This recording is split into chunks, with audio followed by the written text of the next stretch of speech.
Olá pessoal, aqui novamente no estúdio da Faculdade do Futuro para trazer mais uma aula daquela sequência sobre as principais abordagens ou propostas de formação no e pelo esporte, né? Novamente, chamando a atenção aqui que essas propostas estão ali revisadas, né, pelo Reverdito, Scaglia e o Paes, né, e que já foram, essa introdução foi abordada lá na parte 1, né, na nossa aula 2, né? Então, na aula passada nós vimos um pouco sobre a proposta da abordagem que podem ser identificadas nas produções de Paes e Balbino, e hoje nós vamos identificar um pouco mais na abordagem, né, ou propostas que estão ali nas produções do Alcides Scaglia, né, principalmente nas suas produções de 99 e 2003, e também do João Batista Freire, né, ali no ano de 2003. Bom, essas produções são distintas, né, então elas não são uma proposta única, né, mas segundo a metodologia usada pelo Reverdito, Scaglia e Paes, nós podemos agrupar essas abordagens de acordo com as características comuns que elas apresentam, né. Então, em relação à caracterização, o que os autores dizem, né? Eles defendem que o processo, né, de formação no e pelo esporte seja estabelecido em função do sujeito que joga.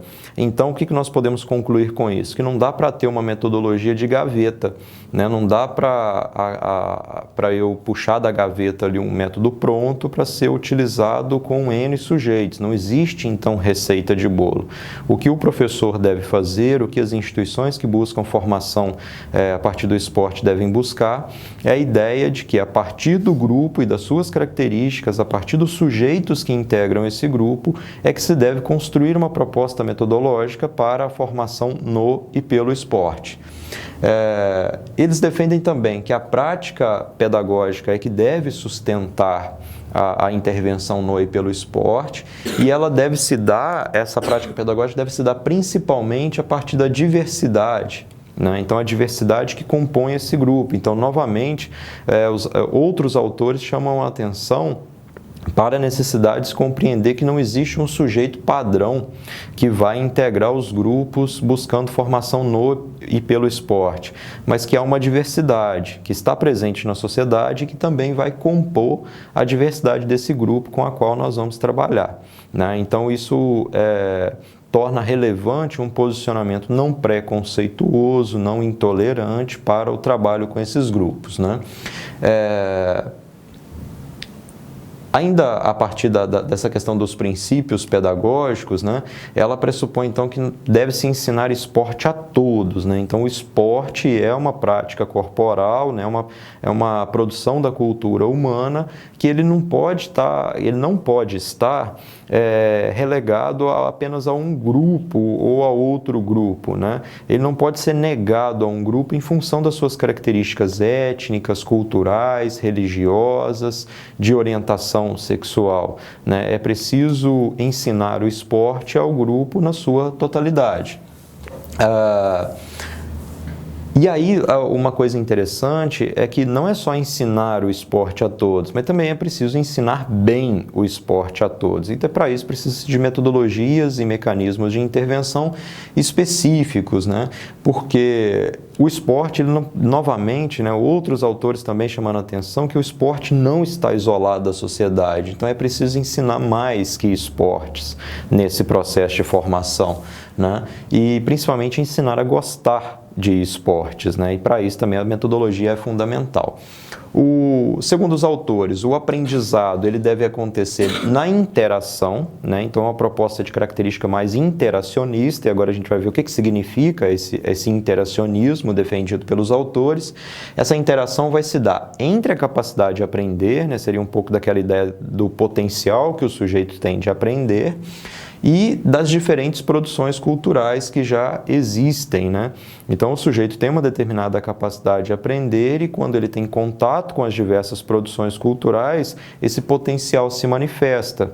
Seria semelhante dizer o seguinte: eu poderia ser um excelente saltador, mas se eu nunca tiver contato com o salto, esse meu potencial de aprendizado não vai se manifestar, ou seja, o meu talento, a princípio, não vai se manifestar. Eu poderia ser um excelente arqueiro, mas eu só fui ter contato com arco e flecha muito tarde na minha vida. E dependendo da metodologia, não adianta eu ter contato com a prática, eu preciso ter contato com ela de uma maneira sistematizada que possibilite o aprendizado e o desenvolvimento do meu potencial. Vocês que estão assistindo poderiam ter sido excelentes atletas de determinadas modalidades que vocês nem fazem ideia que existem. Mas se vocês não têm contato, não tiveram contato num momento específico da vida, então não adianta carregarem esse potencial se ele não pode ser desenvolvido. Né? Nesse sentido, o jogo, né, ele vai ser o ambiente que vai possibilitar essa interação. Então, o jogo que já existe, o jogo que nós criamos para possibilitar o aprendizado, ele vai ser o ambiente que vai garantir a interação, né, o interacionismo entre a capacidade que o sujeito carrega e as produções culturais já desenvolvidas pelo ser humano, na forma de jogo, esporte, né, dança, enfim. Mas neste caso específico, falemos sobre esporte. Em relação à estratégia e metodologia defendida pelos autores, eu acho que já ficou um pouco claro na caracterização de que eles defendem, então, que a aprendizagem deve acontecer por meio do jogo e a partir do jogo, né? O jogo sendo esse elemento de interação entre a capacidade do sujeito e as produções culturais que existem, na forma de esportes, por exemplo, né? E aí o jogo que é jogado, ou seja, não é um jogo conceitual que existe de uma maneira simbólica, né, de uma maneira teórica na proposta dos professores, mas um jogo que está sendo jogado pelo sujeito. Então é naquele momento que o sujeito joga que ele vai desenvolver esse potencial de aprendizagem, né? O ensino, então, ele deve estar orientado para a compreensão do jogo. O sujeito deve compreender o jogo, seus elementos e as possibilidades de interação entre esses elementos, né?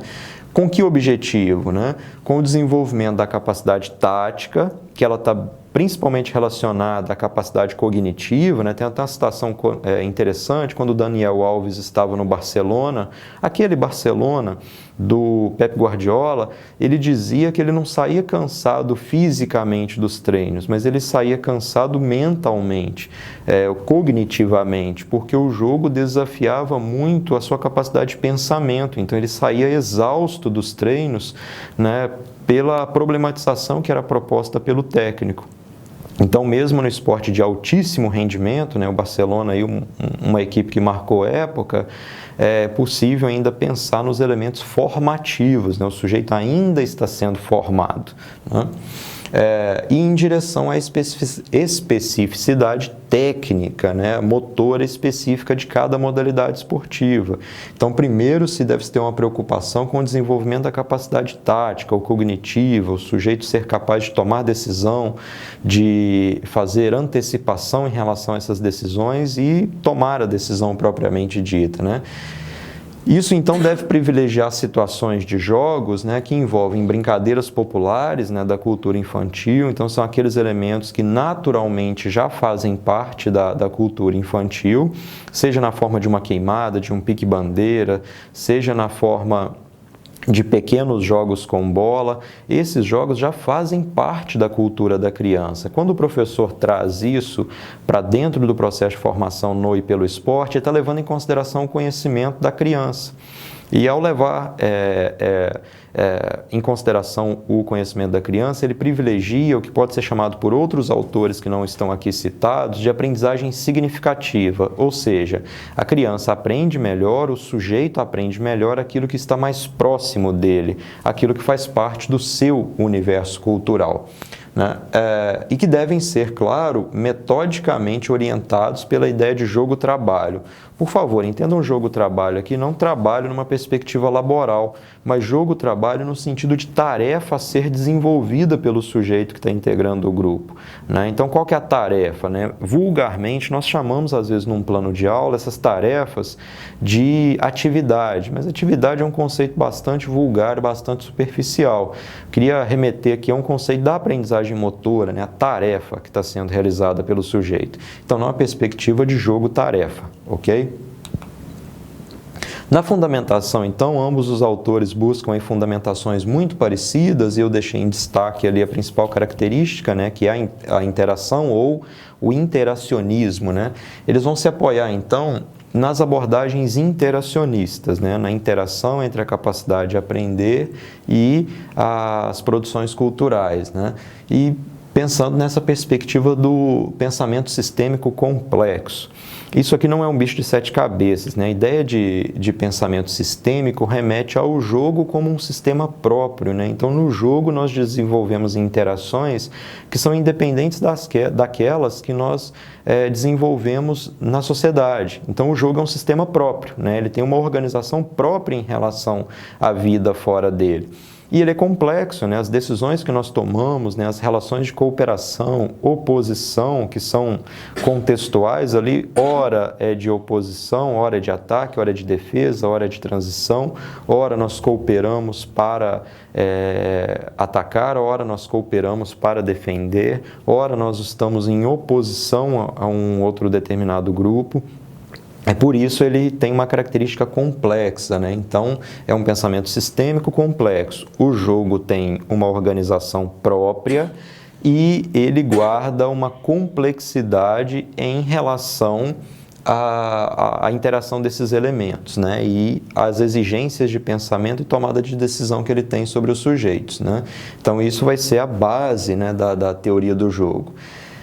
Esse jogo deve privilegiar o aprendizado na interação. Então, é na interação entre os elementos, na interação entre a capacidade de aprender e as diferentes produções culturais que já existem, que deve incidir o aprendizado, né? Então, qualquer situação que o professor organize para o aprendizado dos sujeitos deve privilegiar essa interação entre a capacidade de aprender e as produções culturais, né? Por isso o interacionismo.